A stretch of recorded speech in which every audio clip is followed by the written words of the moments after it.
Bonjour à tous, bienvenue dans cette nouvelle vidéo, j'espère que vous allez bien après cet été 2024 qui a été encore une fois ici dans le sud trop sec, trop chaud. Je sais que pour beaucoup de régions ça a été l'inverse, ça a été trop humide, trop froid, pas évident cette saison vraiment d'avoir un beau potager. On a eu en fait beaucoup trop d'excès, que ce soit en trop, en pas assez, mais bon, comme d'habitude on essaie de faire au mieux. Alors on se retrouve aujourd'hui pour essayer de relancer le potager, pour lui donner un nouveau souffle, pour espérer se nourrir au mieux cet automne, cet hiver de cultures qu'on va pouvoir implanter maintenant.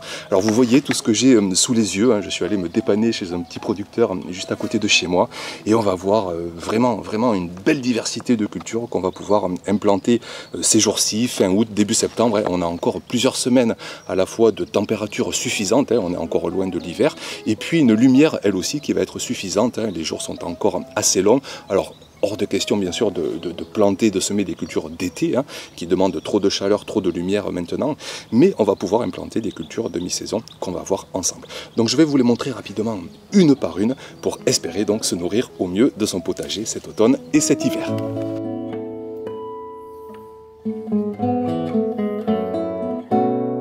Alors on commence avec la culture de la blette, vraiment une de mes cultures au coup de cœur au potager. J'ai pris 6 plants en mini-motte que je vais donc implanter maintenant. Ça va aller très vite durant le mois de septembre, durant le mois d'octobre, et je vais pouvoir récolter à partir de la mi-octobre, même peut-être début octobre, et puis cela jusqu'aux premières gelées de l'hiver. Et puis au printemps prochain, cette culture va repartir parce qu'elle résiste, le plant résiste sous terre à des bonnes gelées, et elle pourra repartir au printemps prochain. Donc 6 plants, je vais me mettre après des haricots que j'ai récoltés, j'ai la place qui est libre, je vais mettre ces 6 plants. Alors toutes les cultures que vous voyez, elles sont en mini-motte, vous voyez, ça permet de gagner du temps par rapport au semis. Moi j'étais en vacances au mois d'août, j'étais pas très motivé cet été avec toute cette chaleur, donc je me suis dépanné chez un petit producteur qui fait un travail remarquable. Ça revient un peu plus cher que faire ses semis, là ici toute cette cagette, il y en a à peu près pour 25 €, mais si j'arrive à tout mener à récolte, je vous raconte pas, je vais récolter pour 200, 300, 400 € de nourriture, donc ça reste très intéressant.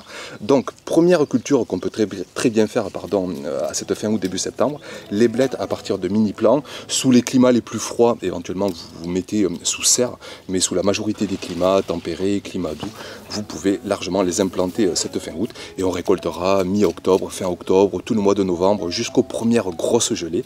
Et ensuite, donc, on repartira sur de nouvelles récoltes au printemps prochain.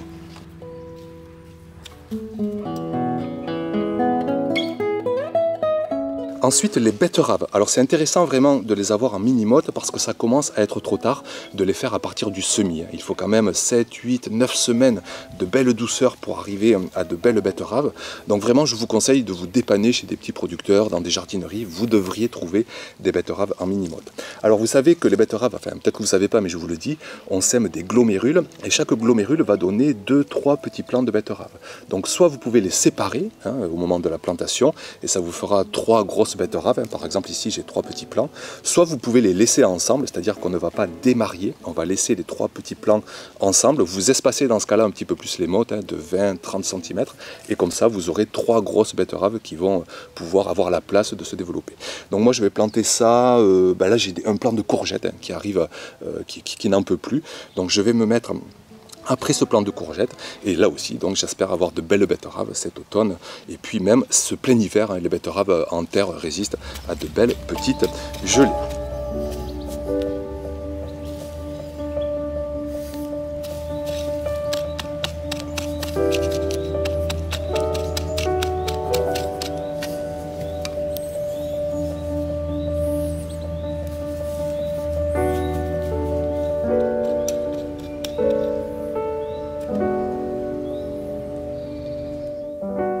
Ensuite, j'ai pris des oignons en jeune plant. Alors là aussi, on est dans une parfaite saison à partir du mois de septembre, même le mois d'octobre, pour avoir ensuite des énormes récoltes d'oignons dès le printemps prochain. Et si vous vous y prenez tôt, c'est-à-dire dès cette fin août, dès cette première partie de septembre, vous pourrez même récolter des jeunes oignons dès cet automne, en frais. Moi, en plus ici, j'ai pris quelques petits calibres, on appelle ça les cébettes dans le sud. Ce sont des petits oignons qu'on mange crus, frais, vraiment c'est un régal en salade. salade. Donc vous pouvez en récolter dès cet automne en frais. Et puis sinon, je vous le répète, en plantant des jeunes plants d'oignons durant le mois de septembre, durant le mois d'octobre, au printemps prochain, vous allez vraiment avoir des récoltes précoces bien réussies d'oignons. Alors après, attention, sous les climats les plus humides, les plus frais, vous risquez d'avoir cette culture qui va pourrir si vraiment vous avez un potager qui a des risques d'inondation cet hiver. Dans ce cas-là, ne plantez pas vos oignons maintenant, vous attendez le printemps prochain. Mais si vous avez un climat doux, si vous avez un climat tempéré, moi ici dans le sud, la question ne se pose pas. Sans aucun souci, je peux vraiment implanter des jeunes plants d'oignons dès cette fin août et puis même tout le mois de septembre et tout le mois d'octobre.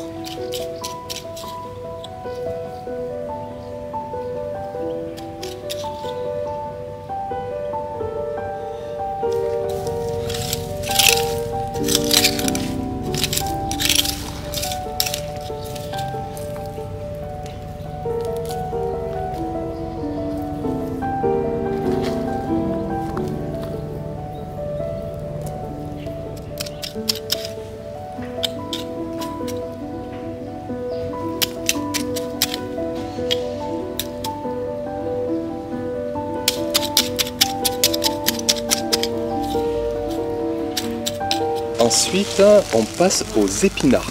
Alors c'est pas très courant de les voir en mini-motte, mais ça peut très bien marcher. Je me souviens avoir fait l'expérience, c'était peut-être il y a 2-3 saisons, ça marche très bien.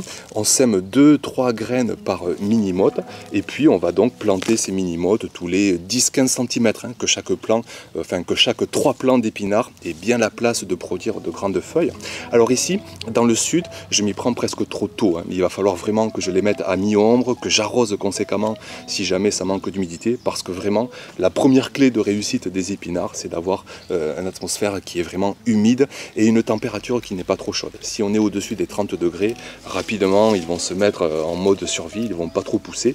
Mais alors, sitôt qu'il pleut, sitôt qu'il fait frais, vous avez des feuilles qui doublent presque tous les jours. Donc dans le sud, là je vous les montre, mais en toute honnêteté, vous pouvez patienter encore bien 15 jours, 3 semaines avant de les implanter. Et puis sous tous les autres climats, tempérés, frais, alors allez-y, vous pouvez même partir du semis, c'est encore temps. Et puis sinon, donc, vous dépannez à partir de mini-mottes d'épinards que vous trouverez, je vous le souhaite, près de chez vous, dans des jardineries, chez des producteurs. Faites-les bosser, ils font du bon travail. Et puis nous, ensuite, en tant que jardiniers, on va mener tout ça jusqu'à la récolte et se régaler donc cet automne pour les épinards.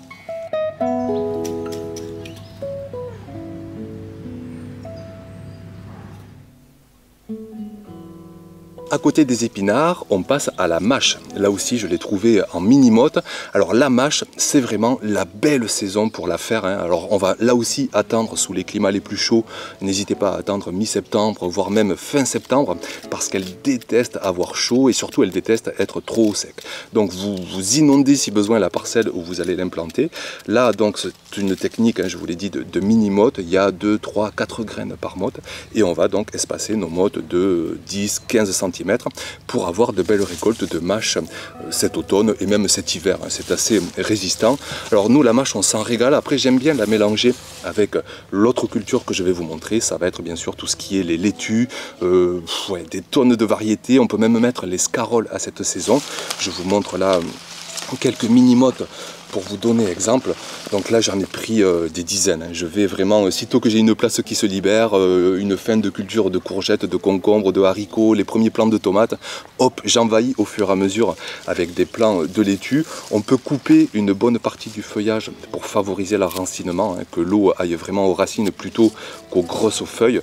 Et puis si vraiment vous avez un bon sol humide, inutile de trop couper le feuillage, ça repartira de plus belle. Mais moi ici je vais quand même couper, comme il fait encore un peu chaud, je vais couper les plants à moitié et puis je vais implanter tout ça tous les 25-30 cm. Je vous le répète, sitôt que j'ai une place de libre, hop, transition vers le potager d'automne pour se régaler de laitue dès le mois d'octobre. Enfin le but c'est vraiment d'avoir des laitues tout le mois d'octobre, tout le mois de novembre, même décembre parce qu'elles résistent au gel. Moi j'ai vu des laitues résister sans problème jusqu'à moins 4, moins 5 degrés. Donc on espère aussi s'en nourrir quasiment une bonne partie de l'hiver.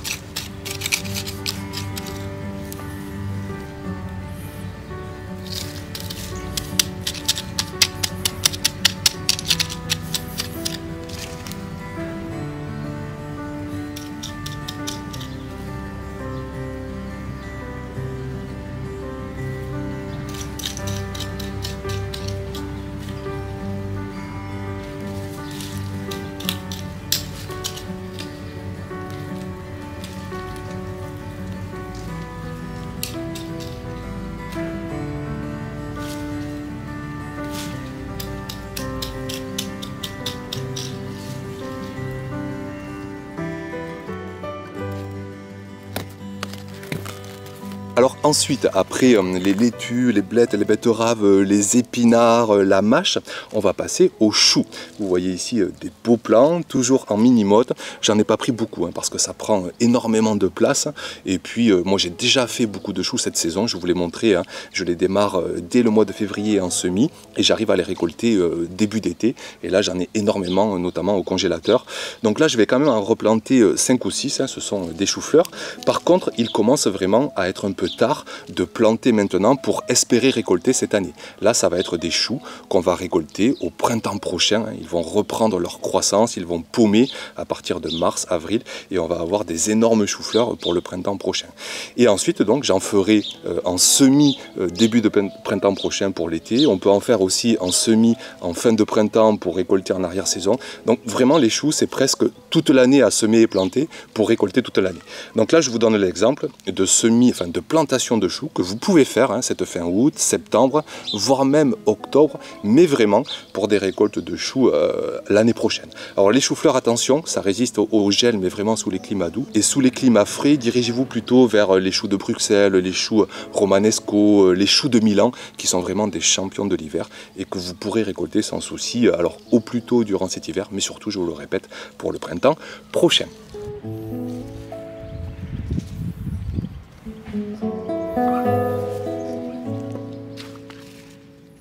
On continue avec une autre culture encore, ça va être les radis noirs. Une culture qui n'est pas très connue, on parle 1000 fois plus des tomates, des concombres, des courgettes. Mais les radis noirs, ils ont quand même leur mot à dire. Moi ici, je les apprécie de plus en plus. Chaque saison, on les coupe là en fines lamelles, parfois on les fait mariner, ou alors on les fait sauter au wok là, quand on fait des plats asiatiques avec des nouilles, avec des légumes vraiment juste saisis. C'est vraiment un super régal.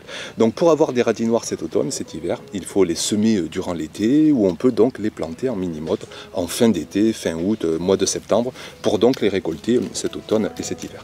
Donc ici j'ai pris une quinzaine de mottes, je vais me mettre là après une culture de carottes, je suis content, on a vraiment plein de carottes qui sont en congélation, qui sont préparées, qu'on va se nourrir cet automne et cet hiver. Et donc là j'ai la place de libre et je vais enchaîner donc avec notamment cette culture de radis noirs, une motte tous les 10 cm dans un sol bien riche, bien humide, bien meuble, vous connaissez toutes les clés de fertilité.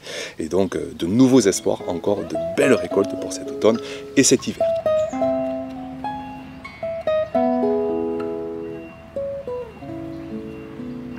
Donc voilà pour cette cagette qu'on a sous les yeux. Vous voyez que vraiment, il y a de quoi bien relancer son potager. Vous dire qu'il y a même d'autres cultures qu'on peut semer, planter en ce moment. Je pense au radis. Moi ici, je vais attendre qu'il fasse moins chaud, moins sec, qu'il fasse plus humide d'ici 15 jours, 3 semaines, peut-être même un mois pour réussir au mieux mes radis. Vous pouvez semer aussi des navets, des choux chinois, les petsai, les pak choy, tous ces choux là qui vont se développer cet automne, qu'on pourra manger cru ou juste sauter là pour faire notamment toutes ces recettes de cuisine chinoise. C'est un total régal. Pensez aussi aux aromatiques si vous voulez en relancer. Il est encore temps de le faire. Donc voilà pour cette vidéo. Merci pour votre attention. J'espère que ça vous aura donné de l'envie, des idées pour relancer votre potager. Comme moi le premier, je vais me donner vraiment la joie de le faire après cette saison estivale. Assez difficile, mais c'est comme ça. Le potager, vous le savez, il y a des hauts, il y a des bas. C'est comme la vie en général. Je dis souvent que le potager est un reflet de la vie. Et là, eh bien, essayons de relancer une vague positive et d'avoir un beau potager cet automne. Merci encore d'être passé par ici et puis à très vite donc pour de prochaines vidéos. Ciao!